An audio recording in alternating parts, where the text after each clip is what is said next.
오늘 우리가 함께 은혜 나눌 하나님 말씀 마태복음 13장 31절에서 33절 말씀입니다.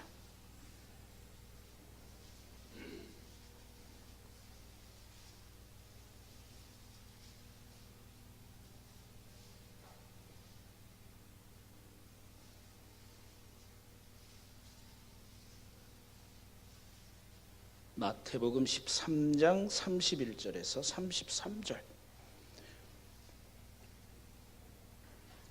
찾으셨어요? 제가 좀 성질이 급한가? 찾으셨어요? 네. 다 찾으셨으면 함께 한 목소리로 봉독하겠습니다.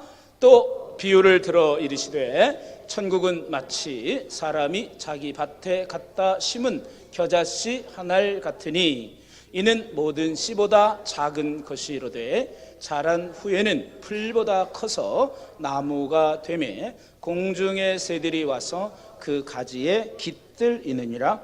또 비유로 말씀하시되 천국은 마치 여자가 가루 소말 속에 갖다 넣어 전부 부풀게 한 누룩과 같으니라. 아멘.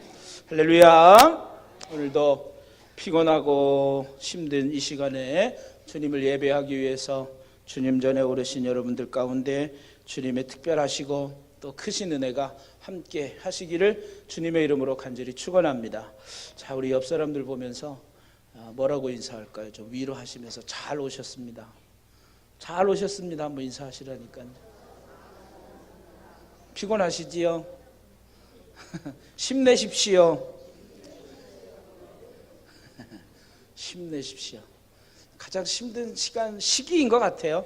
지금 추수하랴, 날은 점점 추워진다지, 갑자기 비는 온다지, 가장 바쁘고 분주한 시기인 것 같은데, 그래도 오늘 여러분들 그러니까 저는 더 부담돼요. 바쁘고 힘든 시간에 이렇게 시간을 내서 예배 드리는데 제가 더 은혜롭게 그래도 더 잘 예배를 드려야지 하는 마음에 늘 부담을 가져요. 이게 설교가요, 쉬운 게 아니라 늘 부담을 갖고 한다니까요. 어떻게 같은 말씀이라도 또 다 여러분들 수십 년 동안 성경 읽고 보면서 모르시는 말씀은 하나도 없잖아요, 그죠? 그러니까 이게 그냥 일반적으로 통상적으로 그냥 쉽게 가르치면 저도 편할 수는 있지만 또 제 성격상 그렇지를 못해가지고 저는 그냥 대충 이렇게 말은 가끔 그렇게 하기도 합니다만은 대충 하지 못하는 성격. 제가 의외로 건성할 것 같죠? 저 그렇지 않아요. 저 의외로 저 꼼꼼한 사람이에요. 생긴 건 이렇게 생겼어도요, 알싸리 안 하면 안 했지. 또 안 하는 성격도 못 돼요. 저는 또 안 하는 성격도 못 돼.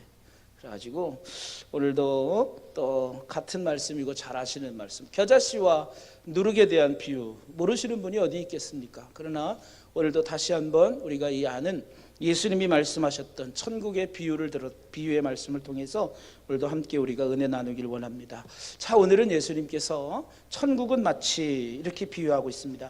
천국은 마치 사람이 자기 밭에 갖다 심은 겨자씨 한 알 같고, 또 이제 그 씨가 작지만 자라서 나무가 되고 새들이 그 가지에 깃들고, 또 천국은 여자가 가루 서말 속에 넣어서 부풀게 한 누룩과 같다. 이런 말씀으로 예수님 비유해 주고 있습니다. 여러분, 겨자씨가 얼마만한지 다 아시죠? 겨자씨 얼마만해요?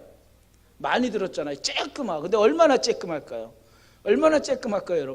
여러분 볼펜을 가지고 여기 노트에 종이에다 점을 하나 찍으면 그게 잘 보일랑 말랑합니다. 그죠? 그 정도의 씨앗 크기밖에 안 됩니다. 그러니까 겨우 우리나라에 무슨 씨앗에 비유해야 될까? 무슨 씨?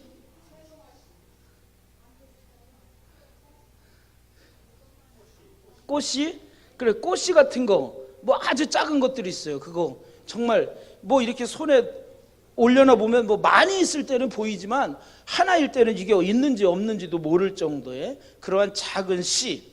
근데 이 겨자씨는 유대 갈릴리 지방에서 특히 많이 자생하는 십자화과 식물이랍니다. 이 십자화과가 뭔가 봤더니 이게 꽃이 뭐 십자 형식으로 이렇게 핀다고 그래서 십자가과 식물이래요. 그래서 나도 처음 이렇게 찾아보다 보니까 십자화과? 도대체 십자화과는 또 무슨 뭔가 봤더니 꽃이 아마 주로 십자화로 이렇게 피는 그런 꽃들을 이제 십자화 이렇게 말한다고 그래요. 그래서 이제 그 십자화과 식물인데 이 겨자씨를 말씀드렸지만 아주 눈에 보이지 않을 정도로 잘 보이지 않을 정도로 작습니다.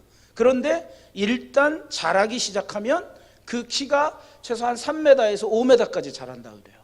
그 보이지 않는 씨가 그렇게 크게 자란다라고 하는 거죠. 그래서 처음에는 눈에 보이지 않을 정도로 작지만 그 점진적으로 그 영역을 넓혀간다는 점에서 하나님의 나라가 바로 이 겨자씨에 비유되고 있는 것입니다.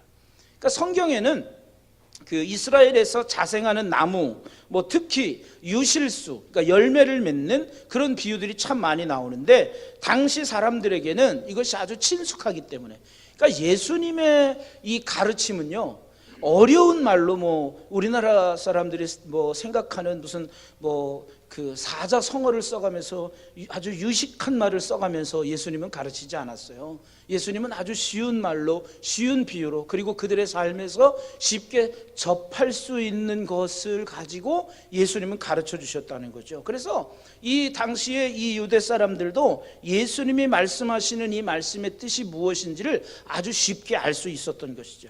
겨자씨의 비유에서 우리는 하나님의 나라, 하늘나라와 우리가 가지고 있는 신앙의 세 가지 면을 발견하고 또 그 교훈을 우리가 얻을 수 있다라고 하는 거죠. 그러면 이 겨자씨를 통해서 우리가 발견할 수 있는 그 하나님의 나라라고 하는 것은 어떤 것일까?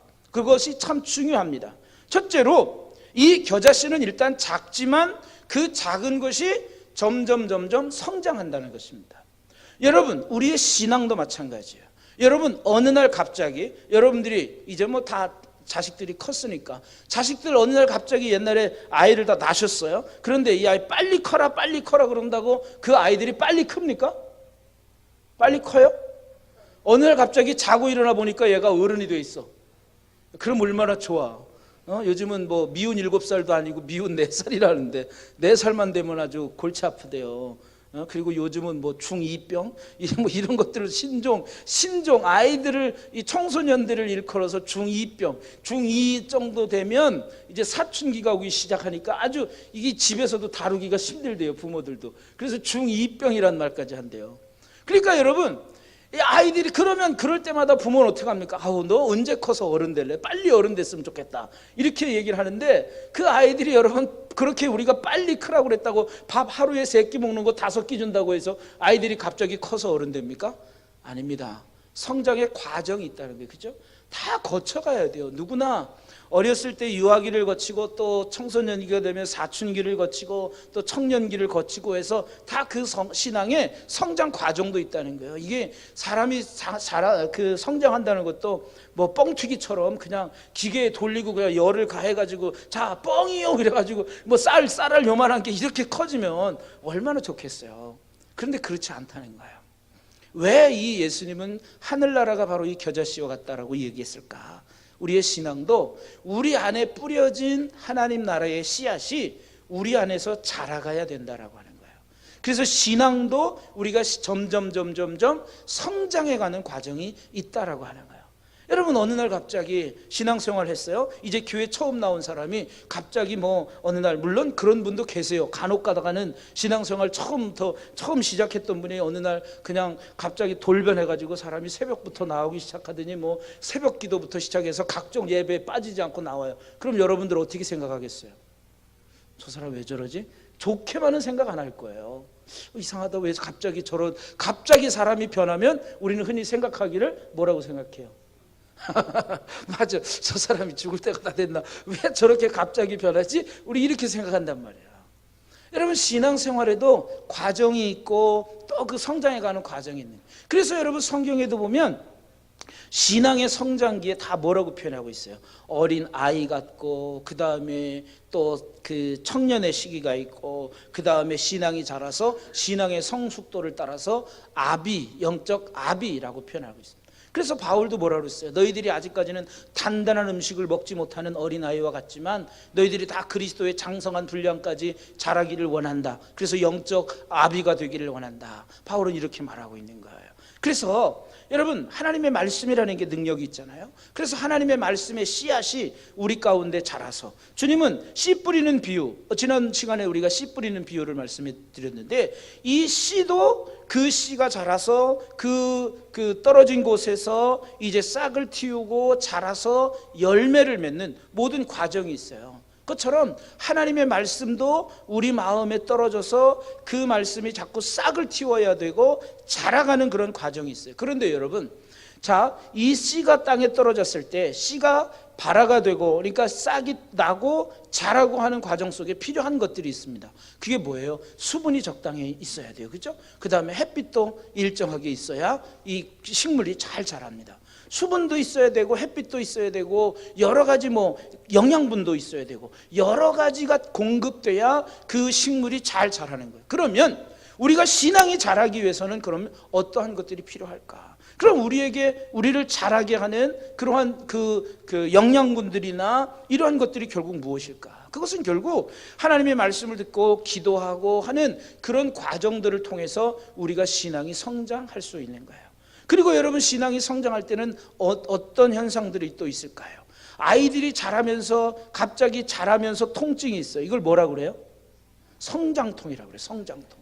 여러분, 신앙생활에도 마찬가지예요. 신앙생활에도 성장하려면 성장통이 필요할 때가 있어요. 때로는 우리가 신앙생활을 해도요, 야, 이게 변하는 것도 없고 예수 믿으면 잘 된다 그러더니 잘 되는 것도 없고, 맨날 나는 예수 믿고 나는 또 기도하고 예배 참석한다 그래도 왜 나는 맨날 이렇게 나에겐 힘든 일만 있을까라고 하는 그런 생각들이 있습니다. 그러나 여러분, 그것도 하나님께서는 우리에게 하나의 성장통으로 필요하기 때문에 그런 과정을 우리에게 허락해 주시는 거예요. 그러니까 이 작은 겨자씨도 하루아침에 큰 나무가 되는 것이 아니라 자라고 싹이 나고 그 다음에 점점 자라서 크게 성장하는 것처럼, 이 겨자씨도 거목이 되는 것처럼 우리도 신앙의 거목이 되기 위해서는 여러 가지 성장 과정을 거치고 오랜 시간이 필요한 것처럼 신앙도 성장하려면 과정과 시간이 필요하다라고 해요. 그래서 여러분, 우리는 신앙이 좀 약한 사람들을 시간을 가지고 기다려줄 필요가 있는 거예요. 그래서 여러분, 우리가 신앙이 다 똑같지 않잖아요. 여기 다 같이 앉아서 예배드리지만 여러분, 우리가 신앙이 다 똑같지 않아요. 어떤 분들은 신앙이 그래도 연수가 있고 해서 신앙이 좋은 분들도 있고, 나는 아직까지도 신앙이 좀 약한 것 같아, 약한 사람도 있어요. 그러니까 누구나 다 내가 신앙이 높다 그러면 내 눈높이에 신앙이 낮은 사람을 맞추려고 그러면 전혀 못 따라오죠. 그러니까 이 양반도 나도 내가 신앙이 이만큼 자라기까지 시간이 필요하고 과정이 필요했던 것처럼 저 사람에게도 신앙이 자라는 그런 일정 시간과 기간이 있을 것이다 라고 하면, 신앙이 아무리 연약한 사람도 우리가 기다려주고 배려해주고 다 사랑해줄 수 있는 거예요.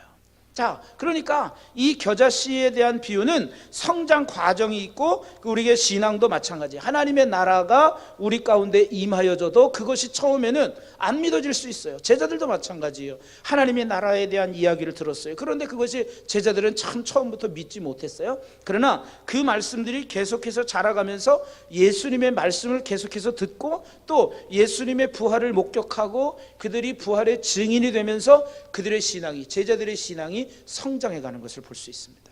이것처럼 이 겨자씨는 신앙에도 이 성장의 과정이 있다는 것. 그러니까 하나님의 나라가 우리 마음 가운데서, 우리가 예수를 믿기 시작했을 때 처음부터 우리가 신앙생활하면 우리가 우리의 마음의 주인이 바뀌는 겁니다라고 이야기하지만, 하루아침에 여러분 주인이 바뀌는 거 쉽지 않아요. 여전히 내가 생각하던 게 있고 내가 살아온 삶의 방식이 있는데 그게 하루아침에 바뀌지 않아요. 그런데 서서히 내가 하나님의 말씀의 영향력이 점점 커져갈 때, 그러면 내 안에 있던 어떤 내 자아나 어떤 인간적인 욕심들이 점점 서서히 영향력을 발휘하지 못하게 되는 거죠. 그러면서 나는 온전히 하나님의 사람으로 변화되어 가는 거예요. 그러니까 그런 성장 과정 우리가 필요하다라고 하는 거예요.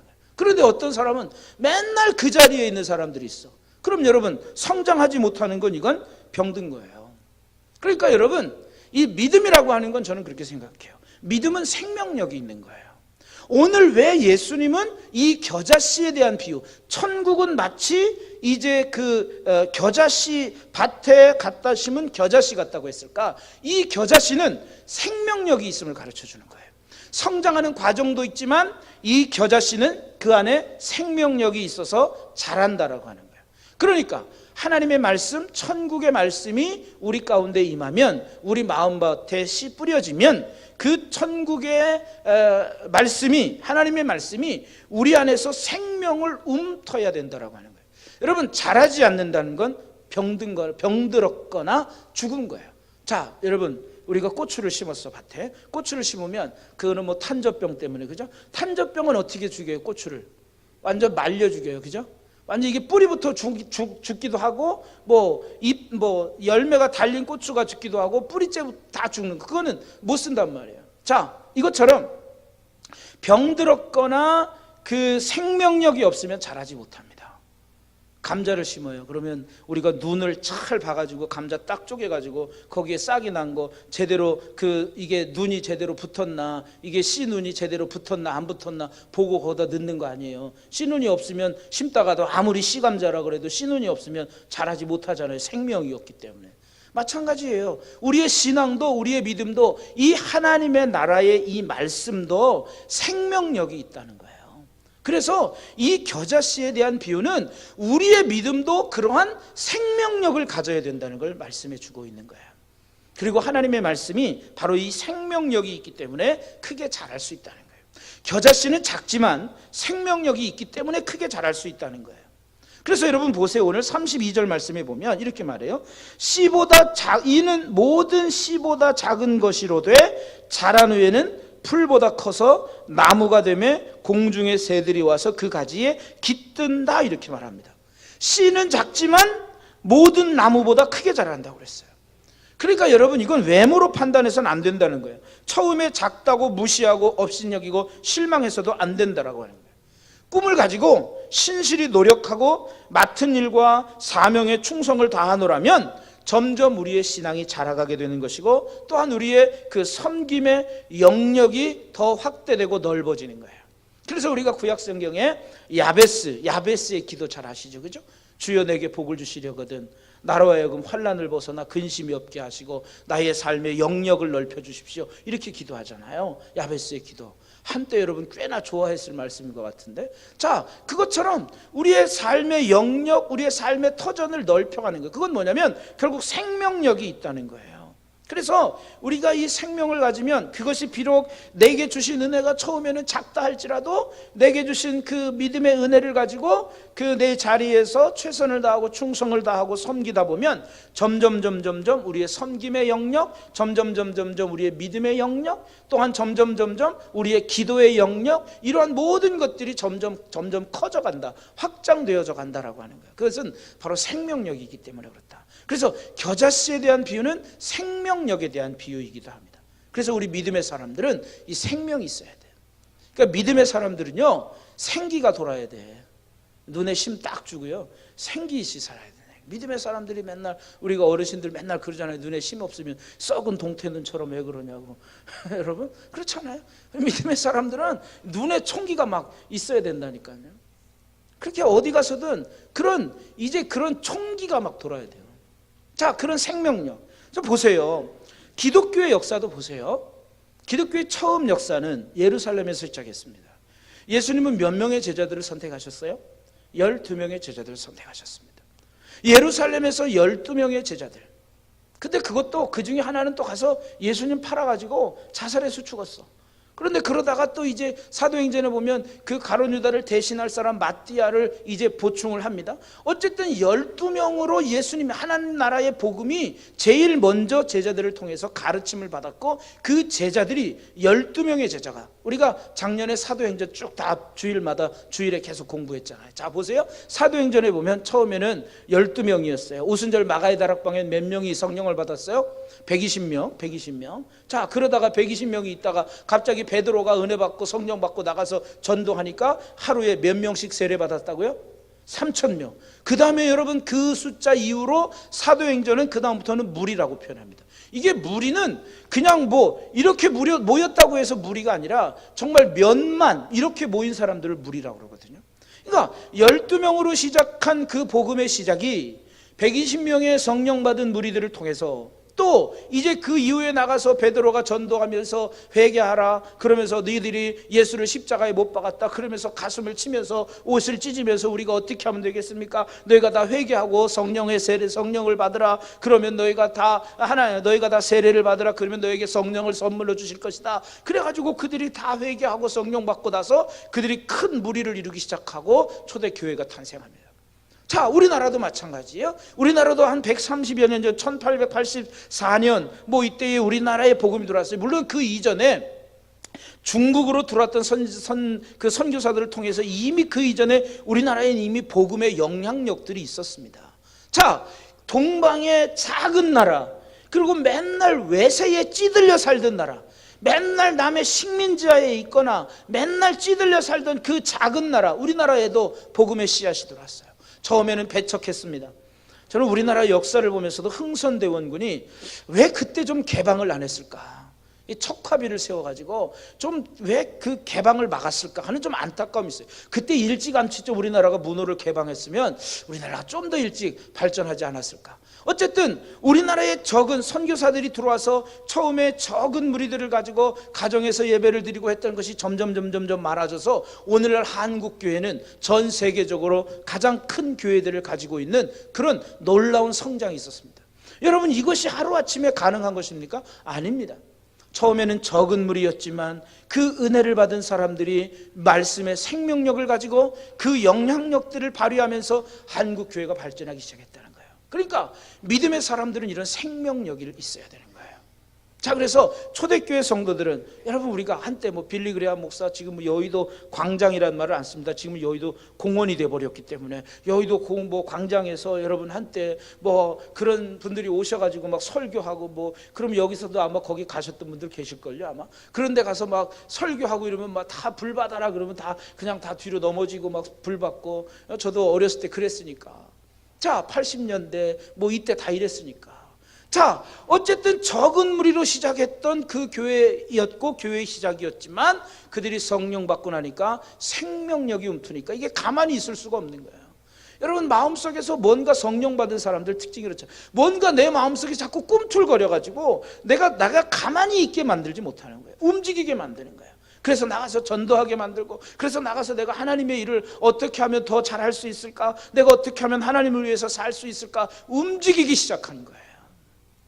그러니까 이 겨자씨의 비유는 그만한 생명력이 있다는 걸 보여주고 있는 거예요. 믿음에는, 말씀에는, 천국은 생명력이 있다. 그래서 우리 안에서 자라나는 그런 천국을 이야기하고 있는 것입니다. 여러분, 마찬가지로 우리 교회도 마찬가지 아닙니까? 우리 교회도 90년 전에 여기에 그 심태섭 장로님과 몇몇 분들이, 이 윤희도 장로님을 비롯해서 몇몇 분들이 우리 교회를 시작했잖아요. 제가 지난 토요일 날 밤에 갑자기 제가 SNS를 이제 가끔 이제 하는데요. 그 요즘 페이스북이라는 게 있어요. 그 페이스북에 어느 날 갑자기 느닷없이 제가 아는 분이 이제 미국에서 이제 있는데 한국 들어오셨다가 이제 들어가셨길래 뭐 잠시 아마 예산을 다녀가셨다 그러더라고요. 아, 예산까지 왔는데 어떻게 그냥 가실 수 있냐고 연락을 좀 주시지 했더니 그분을 아는 분이 제가 이제 예산에 있다는 얘기를 말을 보고 저에 대해서 이렇게 누르면 제가 어디 있는지 다 나오거든요. 근데 그분이 누구였냐면 예전에 여기 계셨던 이종수 목사님 아들 이승우 목사님, 그분이 지금 미국에 있는데 그분이 너무 양막이라는 말에 반가워가지고 저한테 갑자기 메시지가 왔어요. 밤 11시가 넘어서. 그래서 실례를 무릅쓰고, 토요일 날 늦은 시간인데 실례를 무릅쓰고 메시지를, 너무 반가워서 메시지를 보냈다 그러면서, 그 외가댁이 심태섭 장로님이시라면서요. 이종수 그 목사님하고 뭐 그 외갓집이면 뭐가 되는 거지?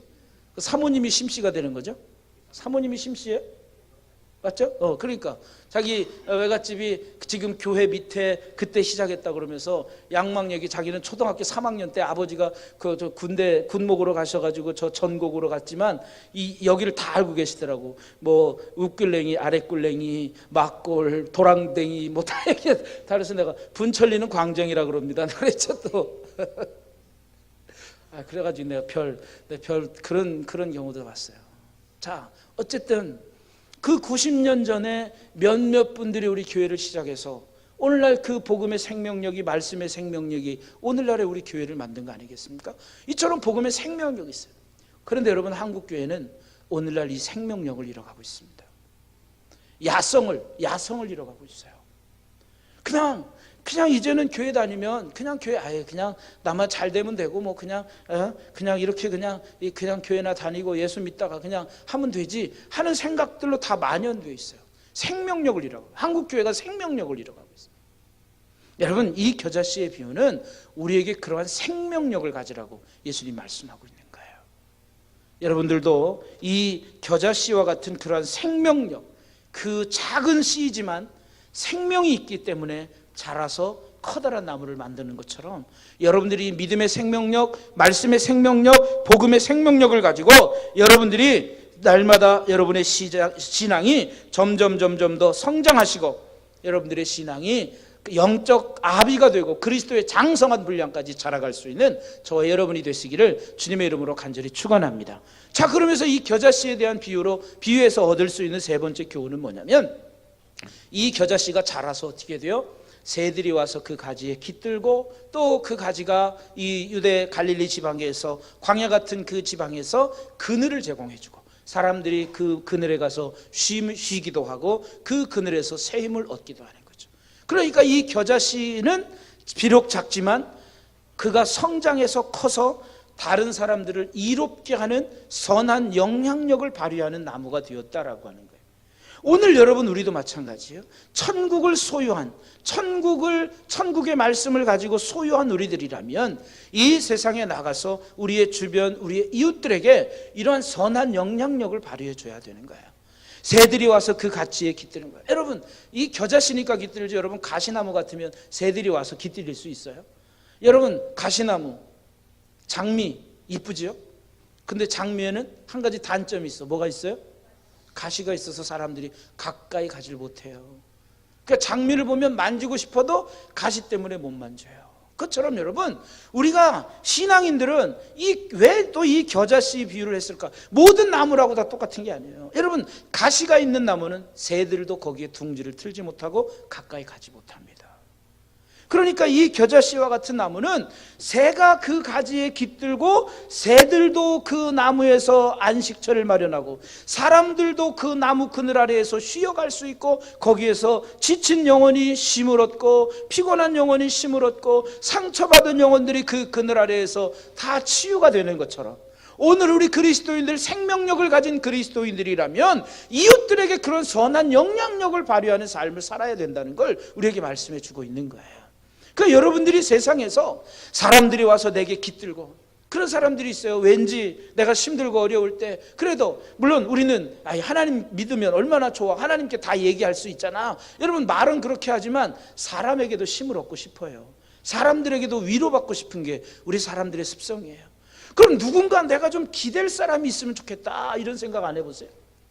누군가 좀 나도 좀 기대봤으면 좋겠다. 누군가에게 좀 내 얘기를 좀, 나의 이러한 속상한 마음, 이런 것들을 좀 얘기했으면 좋겠다. 이런 사람들이 누군가 필요하다라고요. 다 누구에게나 다 필요합니다. 그것처럼 여러분, 우리 그리스도인들은 이 겨자씨와 같은 믿음, 이 겨자씨 같은 이 천국을 천국을 가지고 있는, 천국을 소유한 우리들이 세상에서 누구나 와서 기댈 수 있고, 세상에 누구나 다 와서 내게 와서 쉼을 얻을 수 있고, 내가 세상에서 상처받은 사람들을 위로해 줄 수 있고, 내가 그들에게 힘을 불어넣어 줄 수 있는 그런 생명력 있는 신앙이 우리들에게 필요하다라고 하는. 그러니까 겨자씨의 비유는 그런 걸 우리에게 말씀해 주고 있는. 자라서 누구든지 나에게 와서, 왜 우리가 신앙으로 성장해야 되느냐? 또 교회적으로도 보면 그런 거예요. 신앙이 성장하고 성숙한 사람들, 신앙이 어린 사람들이 와서 내게 신앙의 상담을 할 수도 있어요. 내가 신앙생활 잘 해보려고 하는데 내가 이렇게 어려움을 겪었어요. 어떻게 해야 될까요? 그러면 신앙이 좋은 분들이 또, 야, 다 그거 겪는 과정이야. 그러니까 열심히 신앙생활에 힘들어도 꿋꿋이 하나님 바라보고 가. 이렇게 위로해 줄 수 있잖아요. 그러니까 누구든 내게 와서 기댈 수 있고, 누구든 내게 와서 정말 그냥 한숨이라도 쉬고, 그렇게 할 수 있어요. 유한진 씨의 그 질환지교를 꿈꾸며라고 하는 그 책이 제가 중학교 때인가 고등학교 때 이제 한참 이제 읽혀졌던 책입니다. 그 책에 보면 이렇게 돼 있어요. 내가 저녁을 먹고도 그냥 김치찌개를 먹어서 뭐 김치 냄새가 나고 뭐 이래도 그냥 내가 아무 스스럼 없이 내가 찾아갈 수 있는 친구가 있었으면 좋겠다. 이런 그런 책이거든요. 그게 이제 질환지교를 꿈꾸며.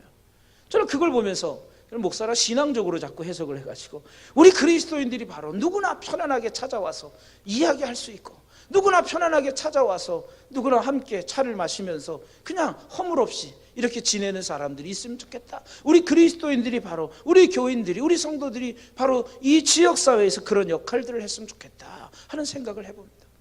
여러분들이 바로 이 겨자씨가 비록 작지만 자라서 이게 새들이 깃들고 나 사람들이 와서 새 힘을 얻고 가는 것처럼 바로 저와 여러분이 이 세상 가운데서 사람들이 내게 와서 기댈 수 있고, 사람들이 내게 와서 말이라도 한마디 걸어줄 수 있고, 사람들이 나를 통해서 힘을 얻고 위로를 얻고 소망을 얻을 수 있는 그런 믿음의 소유자들이 다 되시기를 주님의 이름으로 간절히 축원합니다. 그러니까 우리의 삶을 통해서 하나님께 영광을 돌리고 이웃에게 유익을 끼치고 기쁨과 안식을 줄 수 있는 그런 신앙인이 되어야 된다는 거예요.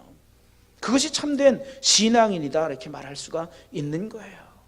여러분들이 바로 그리스도인들로서 세상에 이러한 선한 영향력을 발휘할 수 있는 저 여러분 모두가 다 되시기를 주님의 이름으로 간절히 축원합니다.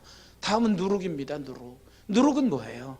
누룩은 성경에서 보면 이게 참 부정적인 이미지들이 많아요. 그래서 여러분, 예수님도 제자들이 빵을 갖고 오지 않아서 근심했어요. 예수님과 함께 하면서 5병이요 그 다음에 뭐예요, 7병이요, 이 사건이 있은 후에 예수님과 함께 배를 타고 건너가는데 제자들이 떡을 갖고 오지 않아서 근심했어요. 그러니까 예수님 뭐래요? 야, 니들이 그런 기적을 보고도 떡 안 갖고 간 것을 너희들이 그걸 근심하냐? 야, 이 믿음 없는 것들아. 예수님 아마 이렇게 한탄하셨을 거예요. 그러면서 예수님이 하신 말씀이 뭐예요? 너는 바리새인들과 서기관들의 누룩을 주의해라 이렇게 말합니다. 그게 뭐예요? 그 누룩이라는 건 진짜 누룩이에요? 아니에요. 그들이 잘못 가르치고 있는 그릇된 교훈과 그릇된 가르침을 일컬어서 바리새인과 서기관의 누룩이라 이렇게 말씀하고 있어요. 부정적인 이미지로 상당히 많이 사용된 것이 사실은 이 누룩에 대한 개념입니다. 그런데 오늘 예수님은 왜 이 천국을 누룩에 비유했을까? 이 누룩은 누룩의 특성만을 가지고 예수님 말씀하고 있는 거예요. 누룩 뭔지 다 아시죠? 우리가 흔히 술을 담그시는 분은 없을 거라고 보고, 저희 어머니는 어렸을 때 동농주 참 많이 담그셨습니다. 그럼 그 항아리 제가 열어서 가끔 맛도 보고 이랬습니다. 예전에는 또 술 얘기하니까 예전에 그 막걸리 받으러 다녔잖아요. 그 파는 집이 있어가지고 그 막걸리 심부름 참 많이 했는데 저도 갖고 다 마셔보진 않았습니다. 많이는. 어쨌든 막걸리 심부름도 했어. 근데 집에서 담그고 이래. 그 누룩이잖아요. 이 누룩은 요즘은 다 이스트를 쓰니까 이스트를 쓰잖아요. 그래서 꼬두밥 해가지고 아랫목에다 불 떼가지고 아랫목에다가 담요 푹 덮어놓으면 거기다 이스트하고 꼬두밥하고 막 이렇게 버무려가지고 놓으면 거기서 다 숙성되잖아요. 이거 항아리에 넣어가지고 그다 또 그렇게 해가지고 이제 물 넣어가지고 이렇게 해서 발효시키잖아요. 이 누룩은 바로 발효하는 역할을 하는 거잖아요. 그렇잖아요. 그런데 보세요. 오늘 이 서말은 한 말에 약 한 13리터 정도 된다 그래요. 유대의 저기로. 그러니까 이게 한 서말이라고 하면 약 한 40리터에 달하는 양입니다. 그러니까 누룩은 작은 양이지만 이 어마어마한 변화를 가져오는 특성이 있다는 거예요. 비록 작지만 큰 영향력을 발휘하는, 결론은 크게 변화되게 만드는 것이 누룩이라고 하는 거예요. 자, 그러면 겨자씨와 누룩의 공통점이 뭡니까? 다 작다는 거예요. 겨자씨도 작습니다. 누룩도 작습니다. 적은 양입니다. 그러나 작고 적은 양이지만 큰 변화, 작은 양이 이 서말이라면 40리터 속에, 약 40리터 속에 들어가서 이 서말을 안에 있는 그릇 안에 있는 이것을 변화시키는 것처럼 적은 것이지만 커다란 변화를 가지고는 아주 큰 결말을 가지고 오는 것이 바로 이 누룩입니다. 그러니까 겨자씨와 누룩은 바로 그런 거예요. 우리가 작지만, 비록 여러분 우리는 세상에서 작고 작은 존재에 불과합니다. 그러나 우리 그리스도인들은 세상에서 비록 작지만 큰 영향력을 발휘하는 그런 신앙의 삶을 살아야 된다는 걸 예수님은 우리에게 말씀해 주고 있는 거예요. 그래서 우리 교회의 비전과 사명 중에 마지막 5번째가 뭐예요? 이렇게 가끔 상기시켜야 여러분들이 그걸 생각하게 돼. 그냥 가만히 가면 생전 1년 내내 제가 저 뒤에 붙여놔도 아마 안 보시는 분들 계실 거예요. 우리 교회 비전 5번째 뭐예요? 지역사회를 예수의 마을로 만들어가는 교회. 여러분, 지역사회를 예수의 마을로 만들어가는 교회가 되기 위해서는 어떻게 해야 됩니까? 여러분, 우리는 비록 작아요. 지역사회에서 비록 작은 무리들이에요. 그러나 여러분, 우리가 이 세상에서 겨자씨와 누룩과 같은 역할을 우리가 해야 된다는 거예요. 세상을 변화시키는 역할을 해야 된다는 거예요. 여러분, 나비효과 과 이렇게 말하면 안 된대요. 나비효과라고 하는 걸 아십니까? 나비효과가 뭔지 아세요? 이게 흔히 기상청 용어거든요. 기상에 관련된 용어거든요. 작은 나비의 날개짓 하나가 이 기후를 바꿀 수 있다는 거예요. 사실 작은 날개짓, 나비가 날개짓해야 뭐 얼마나 되겠어요. 그게 바람이.